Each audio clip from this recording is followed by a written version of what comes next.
Gênesis, capítulo 37. E Jacó habitou na terra das peregrinações de seu pai, na terra de Canaã. Estas são as gerações de Jacó. Sendo José de 17 anos, apacentava as ovelhas com seus irmãos. Sendo ainda jovem, andava com os filhos de Bila e com os filhos de Zilpa, mulheres de seu pai. E José trazia más notícias deles a seu pai. E Israel amava a José mais do que a todos os seus filhos, porque era filho da sua velhice, e fez-lhe uma túnica de várias cores. Vendo, pois, seus irmãos que seu pai o amava mais do que a todos eles, odiaram-no, e não podiam falar com ele pacificamente. Teve José um sonho, que contou a seus irmãos, por isso o odiaram ainda mais. E disse-lhes: Ouvi e peço-vos este sonho que tenho sonhado. Eis que estávamos atando molhos no meio do campo. E eis que o meu molho se levantava e também ficava em pé. E eis que os vossos molhos o rodeavam e se inclinavam ao meu molho. Então lhe disseram seus irmãos: Tu, pois, deveras reinarás sobre nós? Tu deveras terás domínio sobre nós? Por isso ainda mais o odiavam por seus sonhos e por suas palavras. E teve José outro sonho, e o contou a seus irmãos, e disse: Eis que tive ainda outro sonho, e eis que o sol, e a lua, e 11 estrelas se inclinavam a mim. E contando-o a seu pai e a seus irmãos, repreendeu-o o seu pai, e disse-lhe: Que sonho é este que tiveste? Porventura viremos, eu e tua mãe e teus irmãos, a inclinar-nos perante ti em terra? Seus irmãos, pois, o invejavam. Seu pai, porém, guardava este negócio no seu coração. E seus irmãos foram apacentar o rebanho de seu pai, junto de Siquém. Disse, pois, Israel a José: Não apacentam os teus irmãos junto de Siquém? Vem, e enviar-te-ei a eles. E ele respondeu: Eis-me aqui.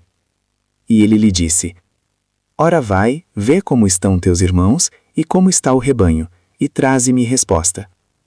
Assim o enviou do vale de Hebrom, e foi a Siquém. E achou um homem, porque eis que andava errante pelo campo. E perguntou-lhe o homem, dizendo: Que procuras? E ele disse: Procuro meus irmãos. Dize-me, peço-te, onde eles apacentam. E disse aquele homem: Foram-se daqui, porque ouvi-os dizer: Vamos a Dotã. José, pois, seguiu atrás de seus irmãos e achou-os em Dotã. E viram-no de longe, e antes que chegasse a eles, conspiraram contra ele para o matarem. E disseram um ao outro: Eis lá vem o sonhador mor. Vinde, pois, agora, e matemo-lo, e lancemo-lo numa destas covas, e diremos: Uma fera o comeu, e veremos que será dos seus sonhos. E ouvindo-o Ruben, livrou-o das suas mãos, e disse: Não lhe tiremos a vida. Também lhes disse Ruben: Não derrameis sangue. Lançai-o nesta cova, que está no deserto, e não lanceis mãos nele. Isto disse para livrá-lo das mãos deles, e para torná-lo a seu pai. E aconteceu que, chegando José a seus irmãos, tiraram de José a sua túnica, a túnica de várias cores, que trazia. E tomaram-no e lançaram-no na cova. Porém a cova estava vazia, não havia água nela. Depois assentaram-se a comer pão. E levantaram os seus olhos e olharam, e eis que uma companhia de ismaelitas vinha de Gileade. E seus camelos traziam especiarias, e bálsamo, e mirra, e iam levá-los ao Egito. Então Judá disse aos seus irmãos: Que proveito haverá que matemos a nosso irmão e escondamos o seu sangue? Vinde e vendamo-lo a estes ismaelitas, e não seja nossa mão sobre ele, porque ele é nosso irmão, nossa carne. E seus irmãos obedeceram. Passando, pois, os mercadores midianitas, tiraram e alçaram a José da cova. E venderam José por 20 moedas de prata aos ismaelitas, os quais levaram José ao Egito. Voltando, pois, Ruben à cova, eis que José não estava na cova. Então rasgou as suas vestes. E voltou a seus irmãos e disse: O menino não está, e eu aonde irei? Então tomaram a túnica de José e mataram um cabrito, e tingiram a túnica no sangue. E enviaram a túnica de várias cores, mandando levá-la a seu pai. E disseram: Temos achado esta túnica. Conhece agora se esta será ou não a túnica de teu filho.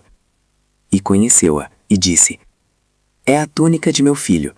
Uma fera o comeu. Certamente José foi despedaçado. Então Jacó rasgou as suas vestes, pôs saco sobre os seus lombos, e lamentou a seu filho muitos dias.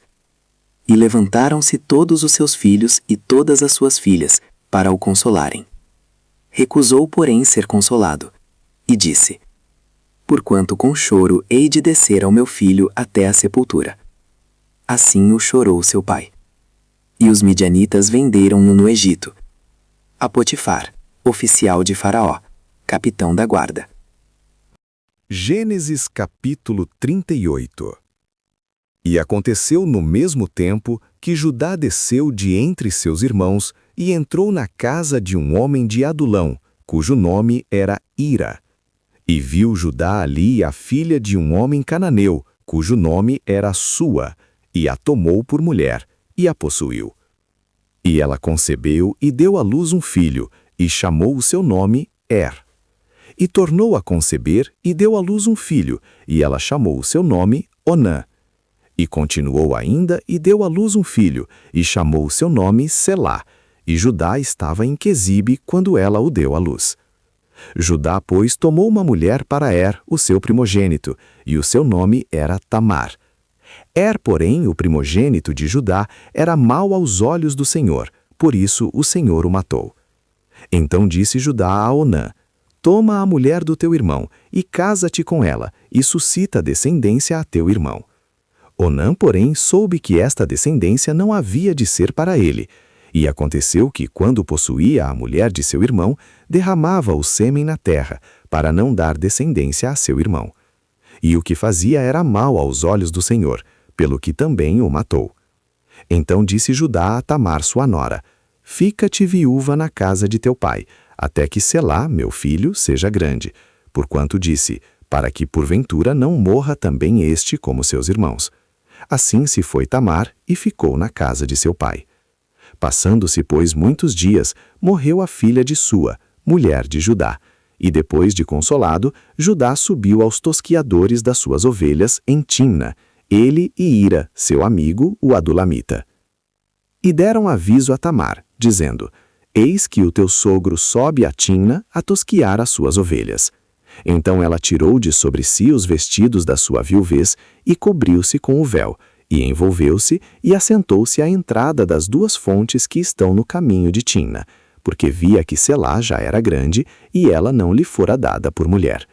E vendo-a Judá, teve-a por uma prostituta, porque ela tinha coberto o seu rosto. E dirigiu-se a ela no caminho e disse: Vem, peço-te, deixa-me possuir-te, porquanto não sabia que era sua nora. E ela disse: Que darás para que possuas a mim? E ele disse: Eu te enviarei um cabrito do rebanho. E ela disse: Dar-me-ás penhor até que o envies? Então ele disse: Que penhor é que te darei? E ela disse: O teu selo e o teu cordão, e o cajado que está em tua mão. O que ele lhe deu, e possuiu-a, e ela concebeu dele. E ela se levantou e se foi, e tirou de sobre si o seu véu, e vestiu os vestidos da sua viuvez. E Judá enviou o cabrito por mão do seu amigo, o adulamita, para tomar o penhor da mão da mulher, porém não a achou. E perguntou aos homens daquele lugar, dizendo: Onde está a prostituta que estava no caminho junto às duas fontes? E disseram: Aqui não esteve prostituta alguma. E tornou-se a Judá e disse: Não a achei. E também disseram os homens daquele lugar: Aqui não esteve prostituta. Então disse Judá: Deixa-a ficar com o penhor, para que porventura não caiamos em desprezo. Eis que tenho enviado este cabrito, mas tu não a achaste. E aconteceu que quase 3 meses depois deram aviso a Judá, dizendo: Tamar, tua nora, adulterou, e eis que está grávida do adultério. Então disse Judá: Tirai-a fora, para que seja queimada. E tirando-a fora, ela mandou dizer a seu sogro: Do homem de quem são estas coisas eu concebi. E ela disse mais: Conhece, peço-te, de quem é este selo, e este cordão, e este cajado. E conheceu-os Judá, e disse: Mais justa é ela do que eu, porquanto não a tenho dado a Selá meu filho. E nunca mais a conheceu. E aconteceu ao tempo de dar à luz, que havia gêmeos em seu ventre.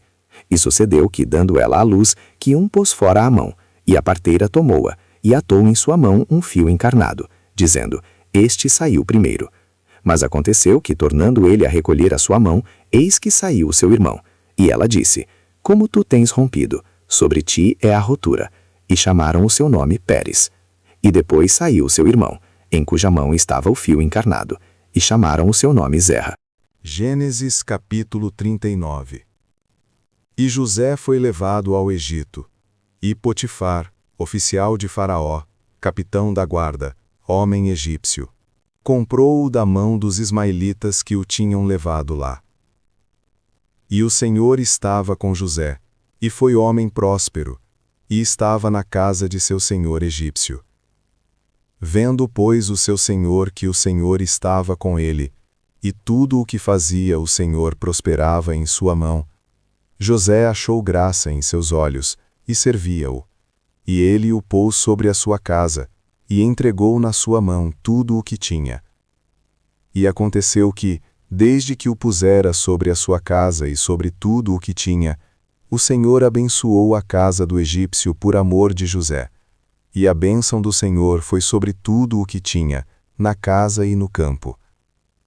E deixou tudo o que tinha na mão de José, de maneira que nada sabia do que estava com ele, a não ser do pão que comia. E José era formoso de porte e de semblante. E aconteceu depois destas coisas, que a mulher do seu senhor pôs os seus olhos em José, e disse: Deita-te comigo. Porém ele recusou, e disse à mulher do seu senhor: Eis que o meu senhor não sabe do que há em casa comigo, e entregou em minha mão tudo o que tem. Ninguém há maior do que eu nesta casa, e nenhuma coisa me vedou, senão a ti, porquanto tu és sua mulher. Como, pois, faria eu tamanha maldade, e pecaria contra Deus?